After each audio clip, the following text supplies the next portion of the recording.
મહેસાણા જોટાણા તાલુકામાં આવેલા માંકણજ ગામ ખાતે જાહેર શૌચાલય તોડી પાડવાના આક્ષેપો સામે આવ્યા છે। માંકણજ ગામ ખાતે ગામના પ્રવેશ દ્વાર આગળ જાહેર શૌચાલયો બનાવવામાં આવ્યા હતા અને જો કોઈ અંગત ફાયદા માટે તોડી પાડવામાં આવ્યા હોય તેવા આક્ષેપો ગામના નાગરિકોએ કર્યા છે, જે સમગ્ર બાબતે મીડિયા સમક્ષ પોતાની પ્રતિક્રિયા સામે આવી છે।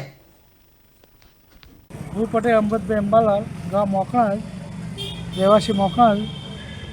સમસ્યા કે જે સરકારના ગ્રાન્ટમાંથી સંડાસને બનાવેલું એ જીવાભાઈના તલાટીએ ફાઇલ તોડી નાખ્યું, કોઈ પણ ઠરાવ કર્યા વગર પોતાના સ્વાર્થ માટે આ દરવાજો મૂકવા માટે 2 વર્ષ પહેલાં હતું અને 6 મહિનાથી તોડી નાખ્યું।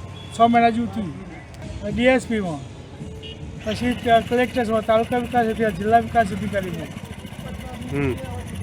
સંડાસ કોઈ પણ હતું સંડાસ તોડી નાખ્યું, કોઈ પણ ઠરાવ કર્યા વગર પોતાના સ્વાર્થ માટે। ભાવિન ભાવસાર સાથે bureau report, today Gujarati news.